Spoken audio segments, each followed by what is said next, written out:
guys. Right, so I've moved about 50 paces down the wall now. I've marked out a new section with my poles so that I know that the section that I'm working with. I plucked the same piece out of the wall with my tweezers. I've been really careful not to touch it. The biggest problem is if I touch this and then I touch the wall in an area where I haven't put this, I've contaminated. There's going to be odour contamination. The dog wouldn't be wrong if he indicated there, but I'm likely to miss it because there's nothing there. So super careful not to touch this and then touch the wall. So I got it out very carefully. So I'm going to hide it again now and go through the same process. Again, I'm going to work with the wind behind me so that it's not blowing the scent into the dog, so he's more likely to work methodically, and I'm going to help him again, okay?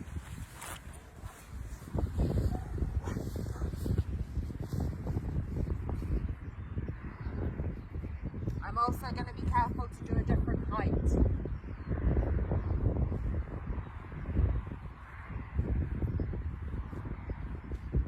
So I'm putting it in now.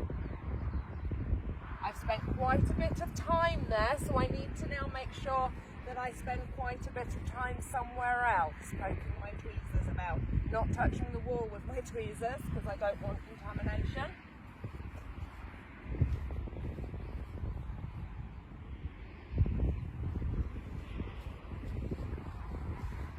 Right, so we'll see how he does this time. Notice how I'm not releasing him from here. I'm going to release him and take him to the point at which I want to start, okay? So that it's not a bang explosion into the area. I'm going to take him to that pole, I'm going to give him the command, and I'm going to help him with my body to stay nice and steady. And again, as soon as I see any sign of the dog picking up on that scent, I'm going to mark it and feed exactly where the scent is. Okay.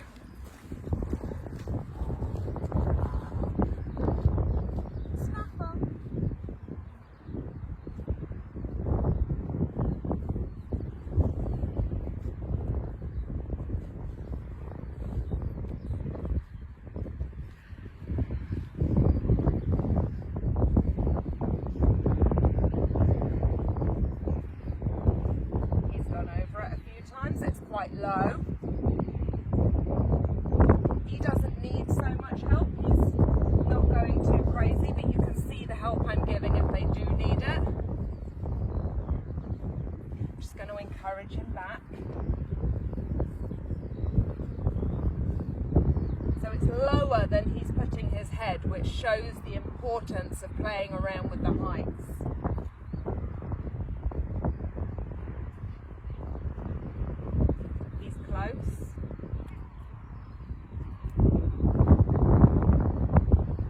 It's quite a big ask today. We've increased the difficulty in a lot of areas. We're getting some nice searching. We definitely want to reward this searching.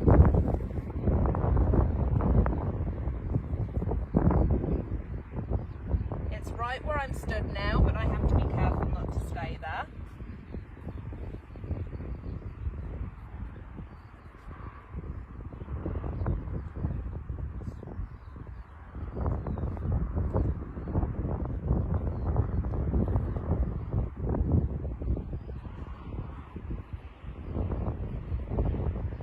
I think also he is finding it harder without the receptacle. He's very used to finding the scent, the article being housed in something.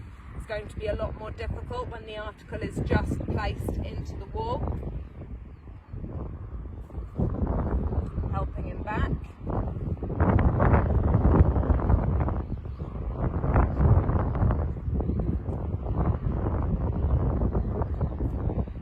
So he's gone over it a few times, which shows me that he needs a lot of this. I don't want to click when he's just walking past it. I want to see that real recognition in the dog that he has scented it.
Okay, so he's really struggling, so I'm going to help him even further, right?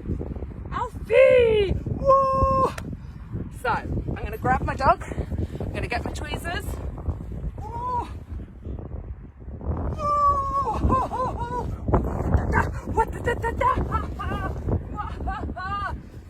Okay, I need to be really careful to put it back in the same place. I did a circle, I lost that place, so I now have to move, okay? So, whoa! Whoa, look at this! Look at this! I'm going to take you guys with me. Whoa! New section of wall.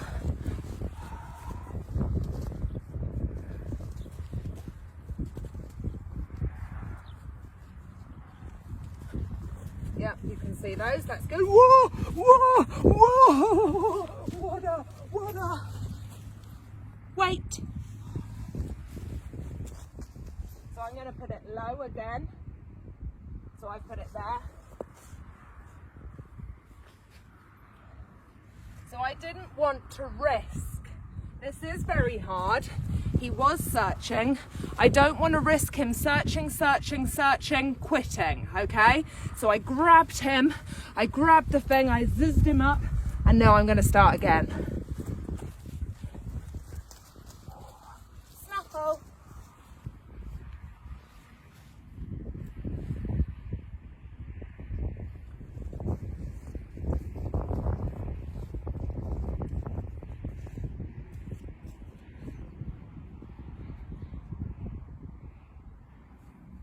Think he's winded it.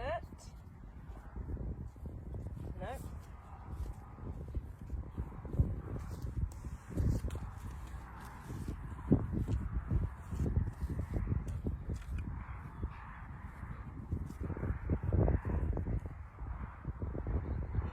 Hopefully, no.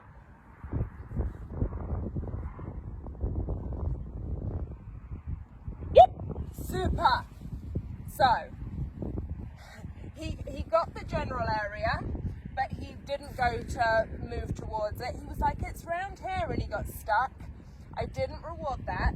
I waited for him to really go, oh, it's here, and push his head towards it. I did not wait for contact. I did not wait for a nose target. Good boy.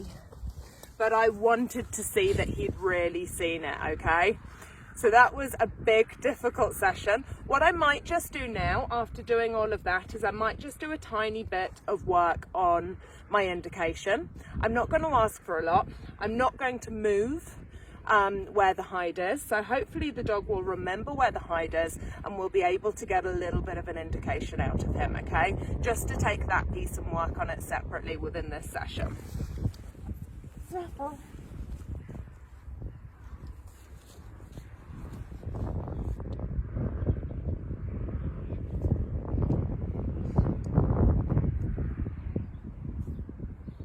He's completely forgotten, which is no bad thing. We've got other dogs.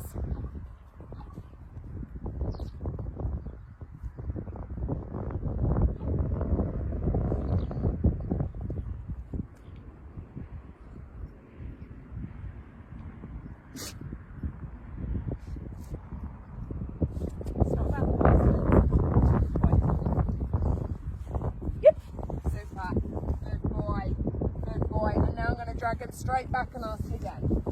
Oh. Yep. Good. Good boy. Really nice. Really nice boy. That's super. Whoa. Yep. Good. Super. Yep. Good lad. Really nice.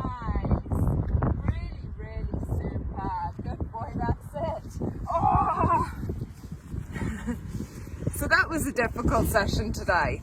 We changed a lot of things at once, which I normally try to avoid doing. I want to really incrementally do things. So because I've thrown a lot of things at him, he needed the help. He needed quick clicks. I did not even want to vaguely risk this going into retrieve land and having to tell him he's wrong and put sad feelings into this really difficult search, okay? So I was super observant. As soon as he's going, it's here, I'm clicking it. I do not want to risk getting into any kind of problems with the indication. I wanted to reward the search. And then just to tick that box at the end, without moving the hide, I just resent him to do a little bit of indication work, whereby I can click the indication without poo-pooing him after he's done a whole search. There wasn't a search involved in that indication behaviour. He knew where the scent was. He got a bit confused the first time and there was a little search, but then he went straight to it, and that enabled me to really work on the indication separate to the search. When we're starting to ramp these searches up now, and they are difficult, you can see he struggled with this, okay? And especially in the early stages where they're learning, you want to fill them with confidence, you want them to have success, you want them to be rewarded. So you don't need a Cotswold stone wall. You can use a fence, you can use garden fence, different fences in parks, out on walks. Just see what you can find and go and have a play and let me know what you got. Cheers.